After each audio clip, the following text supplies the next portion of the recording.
അതെ, ലീഗുകാരോടാണ്, കോൺഗ്രസ്സുകാരോടാണ്, മുഴുവൻ UDFിൻ്റെ പ്രവർത്തകരോടുമാണ്. നിങ്ങളാണിത് പ്രധാനമായിട്ടും കാണേണ്ടത്. ഇപ്പോൾ നമ്മളൊരു നന്മ ചെയ്തിട്ട് CPMകാർ ചെയ്യുന്നത് പോലെ അത് ലോകത്തെ മുഴുവൻ വിളിച്ചറിയിക്കണമെന്നൊന്നും ഞാൻ പറയുന്നില്ല.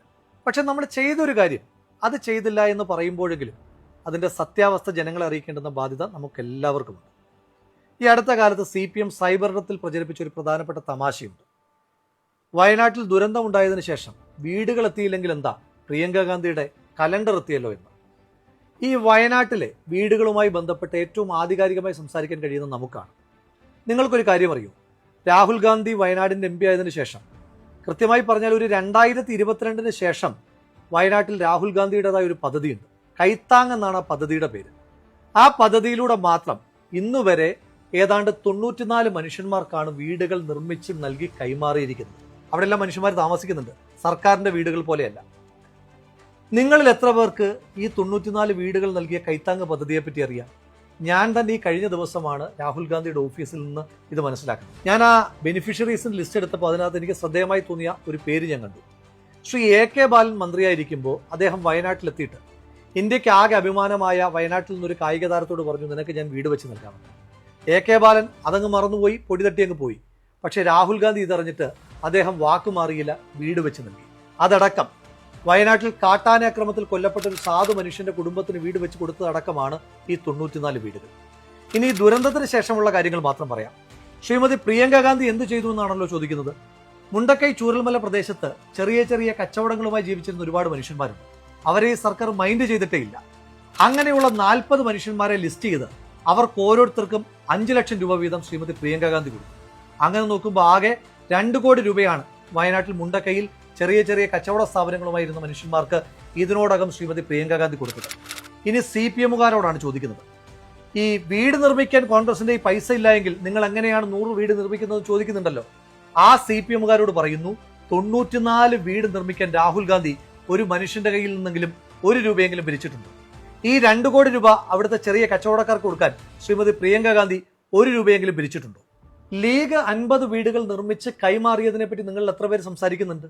ആ വീടുകളെന്ന് പറയുന്നത് സംസ്ഥാന സർക്കാർ നിർമ്മിച്ചു കൊടുത്തതുപോലെ ഇലക്ട്രിക് പണി, പ്ലംബിംഗ് പണിയൊക്കെ ബാക്കിയുള്ള വീടുകളല്ല, നിർമ്മാണം പൂർത്തീകരിച്ച ആളുകൾക്ക് കൈമാറി കഴിഞ്ഞു. നമ്മുടെ KPCC പ്രസിഡന്റ് കഴിഞ്ഞ ദിവസം കോൺഗ്രസിന്റെ കണക്ക് പുറത്തുവിട്ടതിന് ശേഷം ഹാലിളകിയ CPMകാർ പ്രചരിപ്പിക്കുന്ന പുതിയൊരു ക്യാപ്സ്യൂളുണ്ട്. VS ജോയ് വെറും 3 പേരിൽ നിന്ന് പിരിച്ചത് 55 ലക്ഷം രൂപയാണ്. അങ്ങനെയാണെങ്കിൽ കേരളത്തിലെ കോൺഗ്രസ്സുകാരാകെ എത്ര രൂപ പിരിച്ചു കാണും? ആ ക്യാപ്സ്യൂൾ നിങ്ങൾക്കും ആപ്ലിക്കബിൾ ആണല്ലോ. അങ്ങനെയാണെങ്കിൽ ഞാൻ തിരിച്ചൊരു ചോദ്യം ചോദിക്കട്ടെ. നമ്മുടെ DYFIക്കാരുടെ 20 കോടിയെ പറ്റിയിട്ടാണ്. DYFIയുടെ പയ്യന്നൂർ ബ്ലോക്ക് കമ്മിറ്റി പിരിച്ചത് 33,18,907.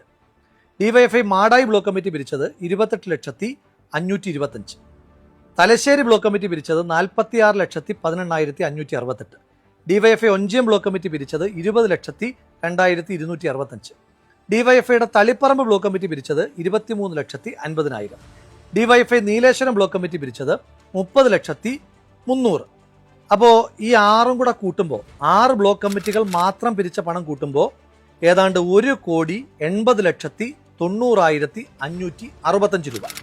അതായത് ശരാശരി എടുക്കുമ്പോൾ ഒരു ബ്ലോക്ക് കമ്മിറ്റി ഏതാണ്ട് 30,15,094 രൂപ വെച്ച് പിരിക്കണം. നമ്മുടെ DYFIക്ക് കേരളത്തിൽ 220 ബ്ലോക്ക് കമ്മിറ്റികളാണുള്ളത്. അങ്ങനെ വെച്ച് നോക്കുമ്പോൾ കേരളത്തിലാകെ DYFIക്കാർ പിരിച്ചത് 63,33,20,716 രൂപ. നിങ്ങൾ CMDRFിലേക്ക് പൈസ കൊടുക്കാത്തതിനകത്ത് തന്നെ ഞങ്ങൾക്ക് ചില സംശയങ്ങളുണ്ട്. പോട്ടെ, നിങ്ങൾ അല്ലാതെ കൊടുത്തു എന്ന് പറയുന്ന അവകാശപ്പെടുന്ന തുക തന്നെ 20 കോടിയാണ്. ഇനി DYFIക്കാരൻ പറയൂ, നിങ്ങൾ പിരിച്ച 66 കോടിയിൽ 20 കോടി മാത്രം കൊടുക്കുമ്പോൾ ബാക്കി 46 കോടി രൂപ ആരുടെ അന്നനാളത്തിലാണ് നിങ്ങൾ നിക്ഷേപിച്ചിരിക്കുന്നതെന്ന് നിങ്ങൾ പറയണം. തുറന്നു പറഞ്ഞാൽ DYFIയുടെ കണക്ക് അടിമുടി ദുരൂഹമാണ്. നിങ്ങൾ ആകെ 20 കോടി രൂപ മാത്രമേ പിരിച്ചതെന്ന് പറഞ്ഞാൽ ഞാൻ വിശ്വസിക്കില്ല. എങ്കിലും പോട്ടെ, നിങ്ങൾ 20 കോടി എങ്ങനെ പിരിച്ചു എന്നാണ് പറഞ്ഞത്? നിങ്ങളുടെ നേതാക്കന്മാർ പറഞ്ഞത് ഞങ്ങൾ ആരിൽ നിന്നും 1 രൂപ പോലും കൈപ്പറ്റിയിട്ടില്ല, എല്ലാം ആക്രി പെറുക്കിയും മറ്റുമാണ് ഞങ്ങൾ പൈസ കണ്ടെത്തിയെന്നാണ്. അങ്ങനെ ആകുമ്പോഴൊരു ചെറിയ പ്രശ്നമുണ്ടല്ലോ. കേരളത്തിൽ പഴയ ഇരുമ്പിന് ആകെ 31 രൂപയെ കിട്ടും. പഴയ പത്രമാണെങ്കിൽ 21 രൂപ, പഴയ പ്ലാസ്റ്റിക് ആണെങ്കിൽ പിന്നെയും വിലക്കുറവാണ്, ആകെ 12 രൂപയെ കിട്ടും. അങ്ങനെയാണെങ്കിൽ നിങ്ങൾക്ക് 20 കോടി രൂപ വേണമെങ്കിൽ എത്ര ടൺ കണക്കിന് പേപ്പറും പ്ലാസ്റ്റിക്കും ഇരുമ്പും ഒക്കെ കൊടുക്കേണ്ടി വരും. അങ്ങനെയാണെങ്കിൽ ആ സമയത്ത് കേരളത്തിലെ റോഡുകളിലെല്ലാം ഡിവൈഎഫ്ഐക്കാരുടെ ആക്രി ലോറികൾ മാത്രം കൊണ്ട് നിറഞ്ഞേനെ. അങ്ങനൊരു കാലം നമുക്ക് ഓർമ്മയില്ല. എങ്കിലും പോട്ടെ, നിങ്ങൾ അത്രയും രൂപ സമാഹരിച്ചു എന്ന് ഇരിക്കട്ടെ. നിങ്ങളോട് ഈ കണക്കുകൾ ചോദിച്ച ആളുകൾ ഉത്തരം മുട്ടിക്കുന്നുണ്ടല്ലോ, ആ ആളുകളെ ഉത്തരം മുട്ടിക്കാനായിട്ടുള്ള ഒരു എളുപ്പമാർഗ്ഗം ഞാൻ പറഞ്ഞുതരാം. ഈ നിങ്ങൾ ആക്രി വിറ്റ പൈസയാണെന്നല്ലേ പറഞ്ഞത്? അങ്ങനെയാണെങ്കിൽ ഈ ആക്രിക്ക്, പ്രത്യേകിച്ച് ഇരുമ്പാണ് എങ്കിൽ GST ആയിട്ട് കടക്കാർ കൊടുക്കേണ്ടത് 18%.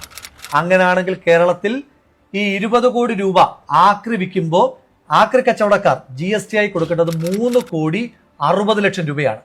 ഡിവൈഎഫ്ഐക്കാർക്ക് സുവർണാവസരമാണ്. നേരെ പോയിട്ട് ആ കേരളത്തിലെ പല പല ആക്രി കച്ചവടക്കാരിൽ നിന്ന് ആ 3,60,00,000 രൂപയുടെ GST ബില്ല് അങ്ങോട്ട് വാരി വീശിയിട്ട് ഞങ്ങളുടെയൊക്കെ ഉത്തരം മുട്ടിച്ച് ഞങ്ങളെയൊക്കെ ചമ്മിച്ച് കളഞ്ഞാൽ മതി. കാര്യം എളുപ്പമായി, ഡിവൈഎഫ്ഐ സേഫുമായി. CPM ഡിവൈഎഫ്ഐ കൊണ്ട് നടത്തുന്ന കൊള്ള കൂടാതെയുള്ള മറ്റൊരു പ്രധാനപ്പെട്ട കൊള്ള ഊരാളുങ്കലിനെ ഉപയോഗിച്ചുകൊണ്ടുള്ളതാണ്. കഴിഞ്ഞ ദിവസം ടൗൺഷിപ്പ് നിർമ്മാണത്തിൽ ടെൻഡർ പാലിച്ചിട്ടില്ല എന്നുള്ള വിവരം ഞാൻ പുറത്തു പറഞ്ഞപ്പോൾ എനിക്ക് മറ്റൊരു വിവരം കൂടെ കിട്ടി. മുണ്ടക്കൈ ദുരന്തമുണ്ടായ പുന്നപ്പുഴ നവീകരണത്തിന് വേണ്ടി 195 കോടി രൂപയാണ് സംസ്ഥാന സർക്കാർ മാറ്റിവെച്ചിരിക്കുന്നത്. അന്ന് മാലിന്യം കൊണ്ട് നിറഞ്ഞതാണ് പുന്നപ്പുഴ. ഈ പുന്നപ്പുഴയുടെ നവീകരണത്തിന് വേണ്ടിയിട്ട് ഉത്തരാഖണ്ഡിലും പഞ്ചാബിലുമൊക്കെ ഈ പ്രവൃത്തിയിൽ ഏർപ്പെട്ടിട്ടുള്ള ചില കമ്പനികൾ സംസ്ഥാന സർക്കാരിനെ സമീപിച്ചു. അവർക്കാർക്കും ടെൻഡർ കൊടുക്കാതെ, യാതൊരു വിധമായ ടെൻഡർ നടപടികളും പാലിക്കാതെ സംസ്ഥാന സർക്കാർ ഈ പുഴ നവീകരണത്തിന്റെ എഗ്രിമെന്റ് കൊടുത്തിരിക്കുന്നത് മറ്റാർക്കുമല്ല, ഊരാളുങ്കലിനാണ്. ഇതിനോടകം തന്നെ 50 കോടി രൂപ ഊരാളുങ്കലിന് സംസ്ഥാന സർക്കാർ കൈമാറുകയും ചെയ്തു.